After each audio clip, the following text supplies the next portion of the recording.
Hello viewers, welcome to Ekamais academy. ఈ రోజు మనం డిస్కస్ చేయబోతున్న టాపిక్ డీలిమిటేషన్. సో ఈ డీలిమిటేషన్ అనేది మనం పాలిటీలో ఫ్రీక్వెంట్గా చూస్తుంటాం. ఎలక్షన్స్ టైంలో మనకి కాన్స్టిట్యుయెన్సీస్ యొక్క బౌండరీస్ను ఆల్టర్ చేయాలన్నప్పుడు వినే టర్మ్ డీలిమిటేషన్ కమిషన్. సో మరి డీలిమిటేషన్ అంటే ఏంటి? డీలిమిటేషన్ కమిషన్ యొక్క పవర్స్ అండ్ ఫంక్షన్స్తో పాటు ఎవరు చైర్మన్గా మెంబర్స్గా ఉంటారు, ఎవరు అపాయింట్ చేస్తారు, దాని తర్వాత మెయిన్గా మనం డిస్కస్ చేస్తున్న అసలు డీలిమిటేషన్ కమిషన్ అనేది ఇప్పుడు వార్తలో ఎందుకుంది. సో సదర్న్ స్టేట్స్ ఏవైతే అప్రహెన్షన్స్ రేస్ చేస్తున్నాయో దాంట్లో వాస్తవం ఎంత ఉంది, నార్దర్న్ స్టేట్స్కి కలిగే లబ్ధి ఏంటి, ఇవన్నీ కూడా డిస్కస్ చేద్దాం. రైట్. సో ఫస్ట్ ఒక్కసారి మనం డిస్కస్ చేసే కాంపనెంట్స్ ఏంటి అని చూస్తే కాంటెక్స్ట్ ఏంటి, నీడ్ ఫర్ డీలిమిటేషన్ ఏంటి, history of delimitation in India, impact ఏంటి లోక్సభ సీట్స్ విషయంలో, మరి సదర్న్ స్టేట్స్ రేస్ చేస్తున్న కన్సర్న్స్తో పాటు ఫైనల్గా మనం డీలిమిటేషన్ కమిషన్ గురించి వాటి యొక్క timeline and powers and functions గురించి డిస్కస్ చేద్దాం. రైట్. సో ఇక్కడ ఇది సిలబస్ పాయింట్ ఆఫ్ లో చూస్తే GS paper 2 polity in constitution point of లో ఇంపార్టెంట్ టాపిక్. మరి ఇక్కడ మనం డిస్కస్ చేస్తుంది ఎందుకు, రీసెంట్ టైమ్స్లో southern states especially Tamil Nadu, Kerala కొన్ని అప్రహెన్షన్స్ని రేస్ చేశాయి. అంటే మాకు ఒకవేళ మేము పాపులేషన్ బెటర్గా కంట్రోల్ చేసాం కాబట్టి పాపులేషన్ అనే దాన్ని లేటెస్ట్ సెన్సస్ మీద మీరు తీసుకునే పారామీటర్గా అప్పుడు మీరు డీలిమిటేషన్ చేస్తే సదర్న్ స్టేట్స్ నష్టపోతాయి. సో దానివల్ల ఏమవుతుంది, నార్దర్న్ స్టేట్స్కి ఎక్కువ పార్లమెంట్లో సీట్స్ దొరుకుతాయి, వాళ్ళు బెటర్ రిప్రజెంటేషన్ ఉంటే మళ్ళీ బెటర్గా బెనిఫిట్స్ ఉంటాయి. సో అలా చేస్తే మాకు నష్టం జరుగుతుంది, మేము పాపులేషన్ని కంట్రోల్ చేసినందుకు ఏదైతే మంచి మెజర్ ఉంటుందో దానివల్ల నష్టపోవాల్సి వస్తుంది అని చెప్పి especially southern states like Tamil Nadu, Kerala ఈ మధ్య అప్రహెన్షన్స్ రేస్ చేశారు. సో వాళ్ళ అప్రహెన్షన్స్కి రెస్పాండ్ అవుతూ యూనియన్ హోమ్ మినిస్టర్ అయిన అమిత్ షా గారు ఏం చెప్పారు, సదర్న్ స్టేట్స్ వరి అవ్వాల్సిన అవసరం లేదు, మేము డీలిమిటేషన్ చేసినప్పుడు అందరికీ ప్రాపర్ రిప్రజెంటేషన్ ఉండేలా చేస్తాము అని ఒక అష్యూరెన్స్ ఇచ్చారు. సో ఇదంతా కూడా రీసెంట్ జరిగిన కాంటెక్స్ట్. సో మరి ఇక్కడ యూనియన్ హోమ్ మినిస్టర్ ఎందుకు సమాధానం ఇచ్చారు అని అంటే, మనకి సెన్సెస్ కానీ పాపులేషన్ రిలేటెడ్ ఏ మినిస్ట్రీ పరిధిలోకి వస్తుంది, యూనియన్ హోమ్ మినిస్ట్రీ పరిధిలోకి. మరి హోమ్ మినిస్ట్రీ పరిధిలోకి ఇంకా వచ్చే అంశాలు ఏంటి అనేది కూడా మనం చూసుకోవాలి. డిజాస్టర్ మేనేజ్మెంట్ కానీ, లాంగ్వేజ్ కానీ, రైట్, సెన్సస్ రిలేటెడ్ ఈ విషయాలన్నీ కూడా మనకి హోమ్ మినిస్ట్రీ పరిధిలోకి వస్తాయి. మరి హోమ్ మినిస్ట్రీకి రీసెంట్ టైమ్స్లో మినిస్ట్రీ ఆఫ్ కోఆపరేటివ్స్ అనేది ఇవ్వడం కూడా జరిగింది. సో ఇవన్నీ కూడా మనం ఒక టాపిక్ గురించి చదివేటప్పుడు we have to understand the interlinkings associated with the topic. Right. So first ఇక మనం డిస్కస్ చేస్తుంది ఏంటి, అసలు నీడ్ ఫర్ డీలిమిటేషన్ ఏంటి అని. సో కాన్స్టిట్యూషన్లో ఆర్టికల్ 82 కింద ఏం చెప్పారు, ఎవ్రీ సెన్సస్ తర్వాత, అంటే మన ఇండియాలో సెన్సస్ ఎప్పటి నుంచి స్టార్ట్ చేసాం, డికేడల్ సెన్సస్ అనేది 1881 నుంచి స్టార్ట్ చేసాం, కానీ మనకి ప్రాపర్గా స్టార్ట్ అయింది 1891 నుంచి. అప్పటి నుంచి ఎవ్రీ 10 yearsకి వన్స్ మనం సెన్సస్ అనేది కండక్ట్ చేస్తూ వచ్చాం. మరి ఎవ్రీ 10 yearsకి ఒకసారి మనం కండక్ట్ చేసే సెన్సస్ ఏదైతే ఉంటుందో అలా ఎవ్రీ సెన్సస్ తర్వాత మనం డీలిమిటేషన్ చేయాలి అని ఆర్టికల్ 82 కింద కాన్స్టిట్యూషన్ చెప్తోంది. రైట్. ఆర్టికల్ 82 ప్రకారం ఎవ్రీ సెన్సస్ తర్వాత మనం డీలిమిటేషన్ చేయాలి అని మనకి కాన్స్టిట్యూషన్ చెప్తోంది. డీలిమిటేషన్ అంటే ఏంటి అసలు, ఫస్ట్ డీలిమిటేషన్ అంటే ఏం లేదు, redrawing of the boundaries. Redrawing of the boundaries. Redrawing of the boundaries. Okay.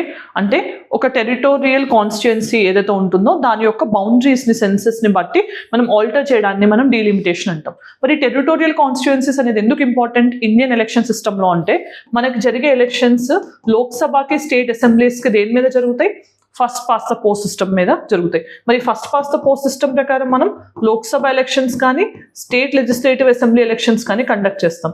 మరి ఇక్కడ యూజ్ చేసే కాన్సెప్ట్ ఏంటి, territorial constituencies. So territorial constituency నుంచి ఎవరైతే గెలుస్తారో ఆ పర్సన్ని మనం member of parliament or member of state అసెంబ్లీగా సెండ్ చేస్తాం. రైట్. సో ఇలా మనకి టెరిటోరియల్ కాన్స్టిట్యుయెన్సీస్ అనేవి చాలా ఇంపార్టెంట్ రోల్ ప్లే చేస్తాయి ఎఫ్పిటిపి విషయంలో.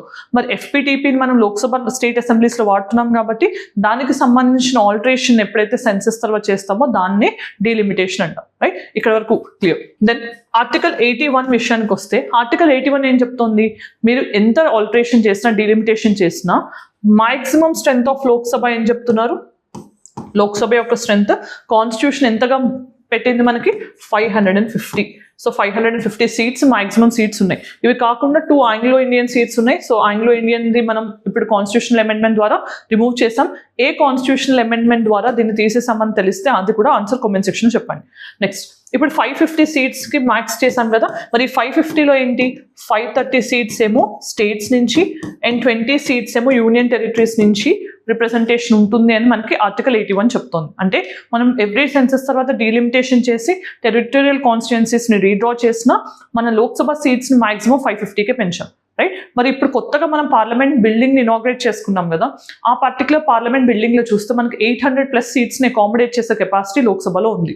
అంటే ఫ్యూచర్ లో మనం పాపులేషన్ ఎప్పుడైతే పెరుగుతూ ఉంటుందో అప్పుడు ఈ 550 కూడా మనం కాన్స్టిట్యూషనల్ అమెండ్మెంట్ ద్వారా ఇంక్రీజ్ చేసుకోవచ్చు. సో ఈ విషయాలు గుర్తుపెట్టుకోవాలి. మరి ఇక్కడ మెయిన్ గా గోల్ ఏంటి అంటే యూనిఫామ్ రిప్రజెంటేషన్ ఉండాలి.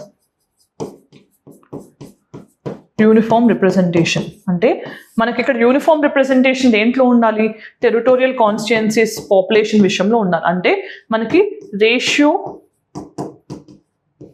ఆఫ్ స్టేట్ అండ్ పాపులేషన్ అనేది మనం యూనిఫామ్గా మెయింటైన్ చేస్తే టెరిటోరియల్ కాన్స్టిట్యుయెన్సీస్లో ఒక లిమిట్ అనేది ఏదైతే వస్తుందో అది యూనిఫామ్గా ఉండేటట్టు చూస్తే మనకి ప్రాపర్ డీలిమిటేషన్ జరిగినట్టు అనమాట. రైట్.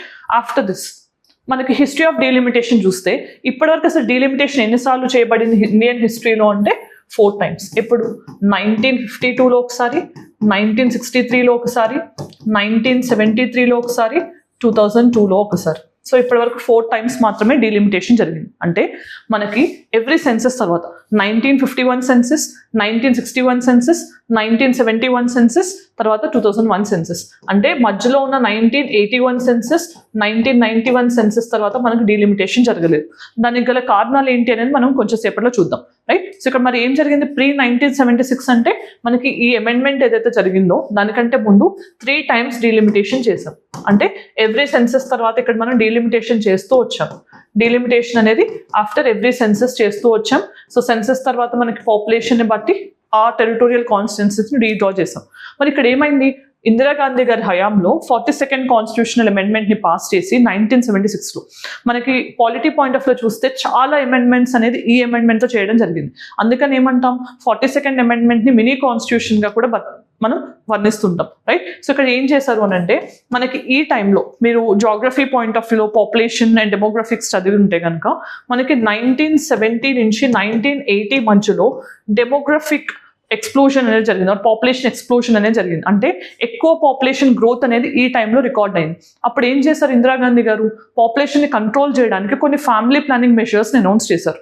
మరి ఆ ఫ్యామిలీ ప్లానింగ్ మెజర్స్ని ఏ స్టేట్స్ అయితే ఇంప్లిమెంట్ చేశాయో వాళ్ళు మరి ఫ్యామిలీ ప్లానింగ్ని ఇంప్లిమెంట్ చేయడం వల్ల పాపులేషన్ తగ్గించడం వల్ల ఒకవేళ డీలిమిటేషన్ అనేది ఆ సెన్సెస్ ప్రకారం నెక్స్ట్ జరిగే సెన్సెస్ ప్రకారం 81లో కానీ 91లో కానీ చేస్తే ఏమవుతుంది, వాళ్ళు మంచి పని ఫ్యామిలీ ప్లానింగ్ చేసినందుకు నష్టపోయే ఛాన్స్ ఉంటుంది. అందుకని ఏం చేశారు, ఈ 1976 అమెండ్మెంట్ ద్వారా 1971 సెన్సెస్ డేటా ఏదైతే ఉంటుందో అది 2002 వరకు వాడతాము అని చెప్పారు అమెండ్మెంట్ ద్వారా. అంటే మేము 1981 అండ్ 1991లో సెన్సెస్ కండక్ట్ చేసినా కూడా ఈ డేటాను వాడడం. ఎందుకంటే ఫ్యామిలీ ప్లానింగ్ చేసిన స్టేట్స్ నష్టపోకూడదు అనే ఉద్దేశంతో ఈ అమెండ్మెంట్ తీసుకురావడం జరిగింది. ఓకే. సో ఇది మనం గుర్తుపెట్టుకోవాలి. తర్వాత ఏం జరిగింది, మరి 2001 సెన్సెస్ వచ్చింది. సో 2001 సెన్సెస్ వచ్చింది, 2002లో మళ్ళీ డీలిమిటేషన్ చేసాం. మరి డీలిమిటేషన్ చేస్తే మనం ఇప్పటికీ 2011లో కూడా సెన్సెస్ వచ్చింది కదా, మరి ఇప్పటికి మనం ఏం డేటా వాడుతున్నాము అని అంటే అగైన్ మనకి గుర్తుపెట్టుకోవాల్సింది 84th కాన్స్టిట్యూషనల్ అమెండ్మెంట్ ఏదైతే 2002లో వచ్చిందో మళ్ళీ అది కూడా మనకి డీలిమిటేషన్ ఫ్రీజ్ చేసింది. ఎప్పటి వరకు, 2026 వరకు. అంటే ఇప్పటి వరకు కూడా మనం ప్రీవియస్గా చేసిన డీలిమిటేషన్ డేటానే ఆ స్టాండర్డ్ ఇయర్నే వాడతాము.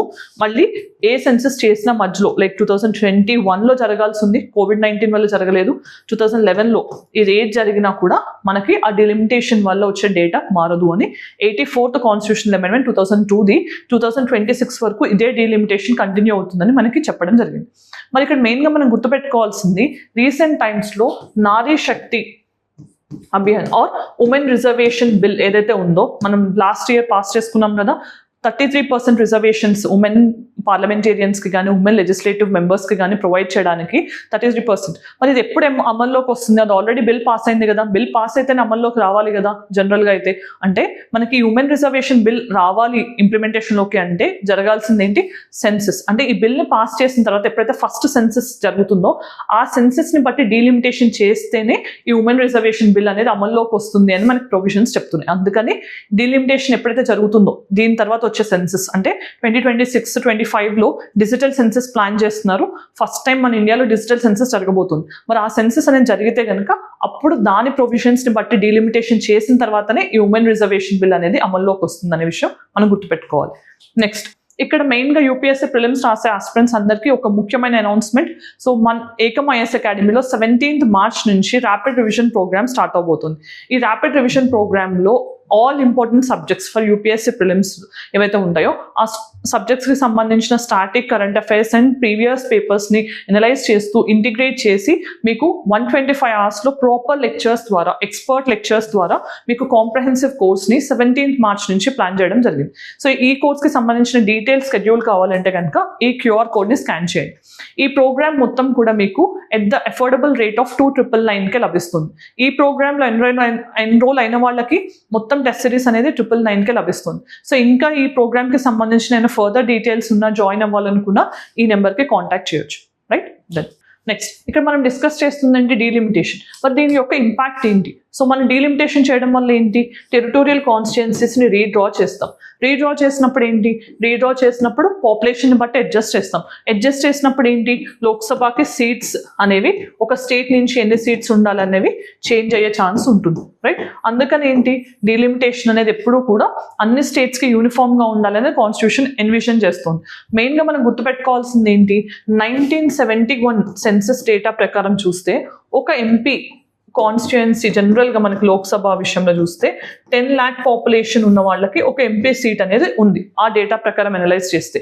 మరి ఇప్పుడు మనం ఇదే డేటాని యూజ్ చేస్తే 2025లో ఉన్న పాపులేషన్ని బట్టి మనకి ఆల్మోస్ట్గా 1040 సీట్స్ కావాల్సి ఉంటుంది లోక్సభలో. ఆల్మోస్ట్ 1040 సీట్స్ మనం లోక్సభలో క్రియేట్ చేయాల్సి ఉంటుంది. మరి అంతవరకు క్రియేట్ చేయడానికి మనకి ఏమంటం వస్తుంది? Article 81 ఏం చెప్తోంది? 550 సీట్స్ మాత్రమే ఉండాలని చెప్తోంది. సో అలా డీలిమిటేషన్ చేయడం అనేది ఎంత ఇంపార్టెంటో, డీలిమిటేషన్ చేయడానికి యూజ్ చేసే పారామీటర్స్ కానీ, దాన్ని యూజ్ చేసే సెన్సస్ కానీ అంతే ఇంపార్టెంట్. రైట్, నెక్స్ట్ ఇప్పుడు మెయిన్గా concern of the southern states ఏంటి అని చూస్తే కనుక సదర్న్ స్టేట్స్ ఏమంటున్నాయి? మేము ఎఫెక్టివ్గా పాపులేషన్ని కంట్రోల్ చేసాము. పాపులేషన్ కంట్రోల్ చేయడానికి కొన్ని ఫ్యామిలీ ప్లానింగ్ కానీ ఇలాంటి మెషర్స్ని ఇంప్లిమెంట్ చేసాం కాబట్టి పాపులేషన్ని తగ్గించినందుకు మాకు ఈ డీలిమిటేషన్ వల్ల నష్టం జరగకూడదు. నార్దర్న్ స్టేట్స్ పెద్దగా పాపులేషన్ కంట్రోల్ చేయలేదు కాబట్టి వాళ్ళకి ఎక్కువ సీట్స్ వస్తే ఎక్కువ రిప్రజెంటేషన్ వస్తుంది. ఎక్కువ రిప్రజెంటేషన్ వస్తే కనుక నార్దర్న్ స్టేట్స్లో బేస్ ఉన్న పొలిటికల్ పార్టీస్ ఏవైతే ఉంటాయో అవి ఎక్కువగా గెలిచే ఛాన్స్ ఉంటుంది. సో మాకు అన్యాయం జరుగుతుంది అని సదర్న్ స్టేట్స్ చెప్తున్నాయి. రైట్, సో నెక్స్ట్ ఇప్పుడు మెయిన్గా మనం డిస్కస్ చేయాల్సింది ఏంటి? Delimitation commission. So delimitation commission అంటే ఏంటి? ఇది ఒక కాన్స్టిట్యూషనల్ బాడీ. మనకు దేని కింద మెన్షన్ అయి ఉంది? Article 82 ఆఫ్ ఇండియన్ కాన్స్టిట్యూషన్ కింద మెన్షన్ అయి ఉంది. మరి ఇండియన్ కాన్స్టిట్యూషన్ Article 82 ప్రకారం లోక్సభ సీట్స్కి సంబంధించిన డీలిమిటేషన్ Article 82 చెప్తోంది. అదే స్టేట్ లెజిస్లేటివ్ అసెంబ్లీస్ అయితే కనుక 170 అనేది మనకి స్టేట్ లెజిస్లేటివ్ అసెంబ్లీస్ సీట్స్కి సంబంధించిన డీలిమిటేషన్ గురించి డిస్కస్ చేస్తుంది. రైట్, సో ఇక్కడ మనం డీలిమిటేషన్ కమిషన్ అనేది కాన్స్టిట్యూషనల్ బాడీ అనుకున్నాం కదా. మరి దీన్ని ఎవరు అపాయింట్ చేస్తారు అంటే ప్రెసిడెంట్ ఆఫ్ ఇండియా అపాయింట్ చేస్తూ ఉంటారు. మరి దీంట్లో ఉండే కంపోజిషన్ ఏంటి అంటే సీనియర్ ఆర్ రిటైర్డ్ XCJ అని రావచ్చు. మనకి చీఫ్ జస్టిస్ ఆఫ్ ఇండియా ఎవరైతే రిటైర్ అయి ఉన్నారో or senior most supreme court judge చైర్మన్గా ఉంటారు. అట్ ద సేమ్ టైం మనకి CEC chief election commissioner of ఇండియాతో పాటు స్టేట్ ఎలక్షన్ కమిషనర్స్ కూడా మనకి దీంట్లో కంపోజ్డ్ మెంబర్స్గా ఉంటారు. సో ప్రెసిడెంట్ ఎప్పుడైతే అపాయింట్మెంట్ చేస్తారో అప్పుడు ఎలక్షన్ కమిషన్ ఆఫ్ ఇండియాని కూడా కన్సల్ట్ చేస్తారు ఈ విషయంలో. రైట్, సో ఇప్పటివరకు 4 times కాన్స్టిట్యూట్ అయిందనే విషయం చూసాం మనం. 1952, 63, 1973 and 2002 only 4 times delimitation commission constitute అయింది. ఇక్కడ మెయిన్గా మనం గుర్తుపెట్టుకోవాల్సింది ఈ డీలిమిటేషన్ కమిషన్ని బౌండరీ కమిషన్ అని కూడా అంటారు. రైట్, సో ఎప్పుడైనా ఎగ్జామినేషన్ పాయింట్ ఆఫ్ లో మనకి బౌండరీ కమిషన్ అనే టర్మ్ కనిపించినా కన్ఫ్యూజ్ అవ్వాల్సిన అవసరం లేదు. సో మరి మెయిన్గా గుర్తుపెట్టుకోవాల్సింది ఏంటి? ఈ డీలిమిటేషన్ కమిషన్ ఆర్డర్ ఏదైతే పాస్ చేస్తుందో అది ఫైనల్. అంటే ఏంటి? ఒకవేళ డీలిమిటేషన్ కమిషన్ ఏదైనా ఆర్డర్ ఫైనల్ ఒక ఆర్డర్ని పాస్ చేసింది అనుకున్నాం, పాస్ చేసిన దాన్ని మనం ఛాలెంజ్ చేయడానికి ప్రొవిజన్ ఉంటే అసలు ఎలక్షన్స్ కండక్ట్ చేయడం అనేది జరుగుతుందా? ఎప్పటికీ జరగదు. ఒక పార్టీ యాక్సెప్ట్ చేస్తుంది, ఇంకొక పార్టీ రిజెక్ట్ చేస్తుంది. ఒక స్టేట్ యాక్సెప్ట్ చేస్తుంది, ఇంకో స్టేట్ రిజెక్ట్ చేస్తుంది. అలా ఎప్పటికీ కూడా ఎలక్షన్స్ అనేవి కండక్ట్ చేయడం అనేది కష్టమవుతుంది. అందుకోసం ఏం చేస్తున్నారు అని అంటే మనకి మెయిన్గా డీలిమిటేషన్ కమిషన్ పాస్ చేసే ఆర్డర్స్ ఏవైతే ఉంటాయో అవి ఫైనల్ అని చెప్తున్నారు. అలానే ఇండిపెండెంట్గా ఫంక్షన్ చేయడానికి ప్రొవిజన్స్ కల్పించారు. అంటే ఇండిపెండెంట్ ఆఫ్ ఎగ్జిక్యూటివ్ ఇన్వాల్వ్మెంట్ అనేది లేకుండా ఈ డీలిమిటేషన్ కమిషన్ ఫంక్షన్ చేయాలని కూడా మనకి మెయిన్గా ఇక్కడ తెలుస్తోంది. మరి ఇక్కడ ఫస్ట్ డీలిమిటేషన్ కమిషన్ మనం 1952లో చూసాం కదా. దాని ప్రకారం ఏంటి? ఇక్కడ మనకి చంద్రశేఖర్ అయ్యర్ ఆయన చైర్మన్షిప్లో డీలిమిటేషన్ కమిషన్ అనేది ఫామ్ అయింది. So Chandrashekhar Iyer. Okay, so ఈ డీలిమిటేషన్ కమిషన్ అప్పుడు సీట్స్ని ఎంత ఫిక్స్ చేసింది, 494 సీట్స్ లోక్సభలో ఉంటాయని చెప్పారు. మరి నెక్స్ట్ 1963లో డీలిమిటేషన్ కమిషన్ ఏం చేసింది, ఈ 494 సీట్స్ ఏవైతే ఉంటాయో వాటిని 522 సీట్స్కి ఫిక్స్ చేసింది అనమాట. రైట్. సో నెక్స్ట్ ఇక్కడ మనకి 1961 సెన్సస్ ప్రకారం 63లో డీలిమిటేషన్ జరిగింది. మళ్ళీ 1973లో 1971 సెన్సస్ ప్రకారం జరిగింది కదా. సో అప్పుడు ఏం చేశారు, ఈ నెంబర్ని 543కి మార్చారు. ఓకే, అంటే 543కి మార్చారు. అండ్ మనకి ఆల్మోస్ట్ చూస్తే ఇక్కడికి నెంబర్ అనేది పెరుగుతూ వస్తుంది. తర్వాత ఏమైంది, ఇక్కడ మధ్యలో మనకి 42nd కాన్స్టిట్యూషనల్ అమెండ్మెంట్ వచ్చింది. అంటే వాళ్ళు ఏం చెప్పారు, మనకి డీలిమిటేషన్ జరగవచ్చు, అంటే రీడ్రాయింగ్ ఆఫ్ ద కాన్స్టిట్యుయెన్సీస్ జరగవచ్చు, కానీ పాపులేషన్ ఎక్కడిది యూజ్ చేస్తామన్నారు, 1971 సెన్సస్ అనేదే యూజ్ చేస్తాం. ఎప్పటి వరకు, ఆల్మోస్ట్గా మనం ఈ సెన్సెసే టిల్ 2002 వరకు యూజ్ చేస్తామని చెప్పారు. మళ్ళీ మనం 84th కాన్స్టిట్యూషనల్ అమెండ్మెంట్ పాస్ చేసుకుని 2026 వరకు కూడా ఈ 1971 సెన్సస్ డేటానే వాడతాము అని చెప్పి మనం ఫ్రీజ్ చేసుకోవడం జరిగింది. సో దానివల్ల ఏమవుతుంది, మనకి ఈ 543 నెంబర్ ఏదైతే మనకి 1973 డీలిమిటేషన్ ఫిక్స్ చేసిందో ఇప్పటికీ కూడా అదే కంటిన్యూ అవుతుంది. Right. 543 plus 2 members Anglo Indian 545 ఉంటుంది ఒరిజినల్ స్ట్రెంత్, కానీ శాంక్షన్ స్ట్రెంత్ ఎంత 550. సో ఇవన్నీ కూడా మనం మెయిన్గా గుర్తుపెట్టుకోవాలి. Right. So next, which article of the Indian Constitution deals with the delimitation? Delimitation గురించి డిస్కస్ చేసే ఆర్టికల్ ఏంటి అనేది కామెంట్ సెక్షన్ చెప్పండి.